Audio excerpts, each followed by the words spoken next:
Thank you very much. Good afternoon. Thank you. I'm here today to talk about our relationship with China and several new measures to protect American security and prosperity.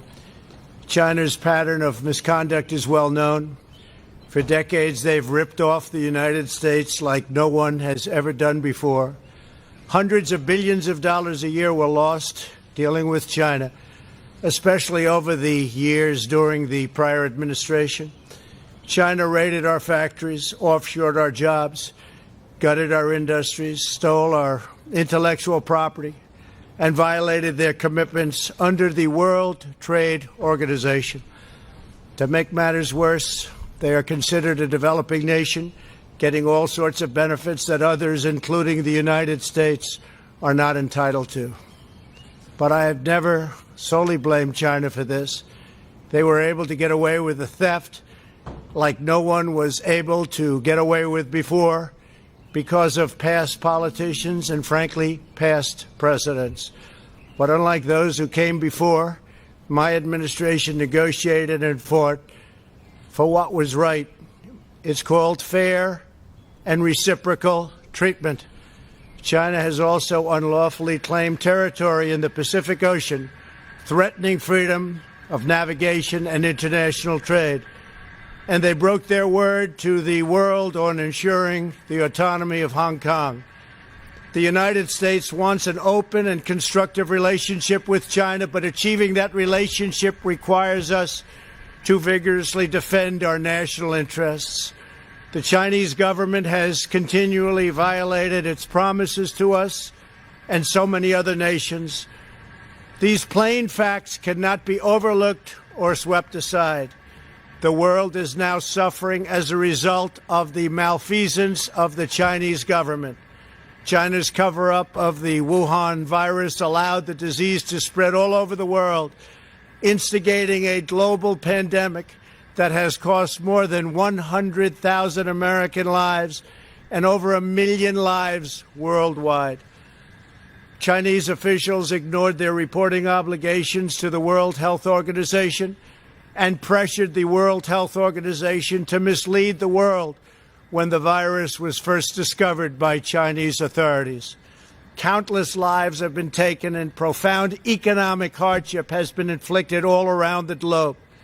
They strongly recommended against me doing the early ban from China, but I did it anyway and was proven to be 100% correct. China has total control over the World Health Organization, despite only paying $40 million per year compared to what the United States has been paying, which is approximately $450 million a year. We have detailed the reforms that it must make and engage with them directly, but they have refused to act. Because they have failed to make the requested and greatly needed reforms, we will be today terminating our relationship with the World Health Organization and redirecting those funds to other worldwide and deserving urgent global public health needs. The world needs answers from China on the virus. We must have transparency. Why is it that China shut off infected people from Wuhan to all other parts of China? It went nowhere else. It didn't go to Beijing. It went nowhere else. But they allowed them to freely travel throughout the world, including Europe and the United States. The death and destruction caused by this is incalculable. We must have answers not only for us, but for the rest of the world. This pandemic has underscored the crucial importance of building up America's economic independence, reshoring our critical supply chains, and protecting America's scientific and technological advances. For years, the government of China has conducted illicit espionage to steal our industrial secrets, of which there are many. Today, I will issue a proclamation to better secure our nation's vital university research and to suspend the entry of certain foreign nationals from China who we have identified as potential security risks. I am also taking action to protect the integrity of America's financial system, by far the best in the world. I am instructing my presidential working group on financial markets to study the differing practices of Chinese companies listed on the U.S. financial markets with the goal of protecting American investors. Investment firms should not be subjecting their clients to the hidden and undue risks associated with financing Chinese companies that do not play by the same rules. Americans are entitled to fairness and transparency. Several of the most significant actions we're taking pertain to deeply troubling situations unfolding in Hong Kong.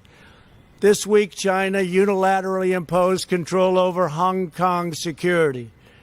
This was a plain violation of Beijing's treaty obligations with the United Kingdom in the Declaration of 1984 and explicit provisions of Hong Kong's Basic Law. It has 27 years to go.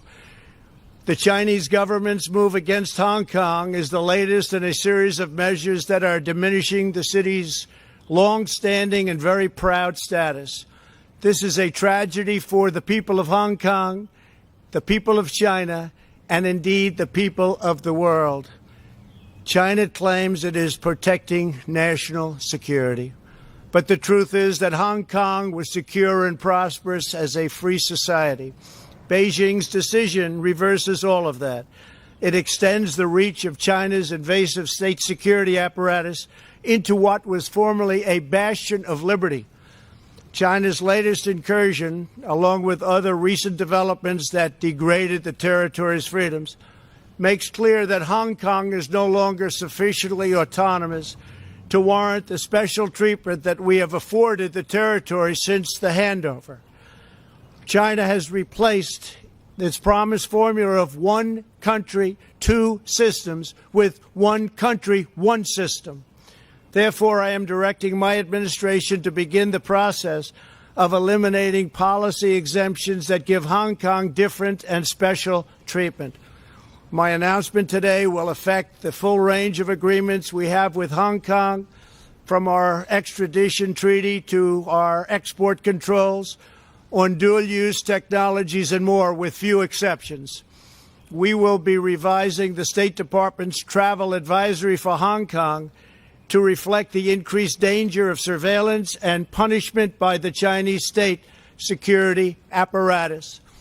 We will take action to revoke Hong Kong's preferential treatment as a separate customs and travel territory from the rest of China. The United States will also take necessary steps to sanction PRC and Hong Kong officials directly or indirectly involved in eroding Hong Kong's autonomy and just, if you take a look, absolutely smothering Hong Kong's freedom. Our actions will be strong. Our actions will be meaningful. More than 2 decades ago, on a rainy night in 1997, British soldiers lowered the Union flag and Chinese soldiers raised the Chinese flag in Hong Kong. The people of Hong Kong felt simultaneously proud of their Chinese heritage and their unique Hong Kong identity. The people of Hong Kong hoped that in the years and decades to come, China would increasingly come to resemble its most radiant and dynamic city. The rest of the world was electrified by a sense of optimism that Hong Kong was a glimpse into China's future, not that Hong Kong would grow into a reflection of China's past.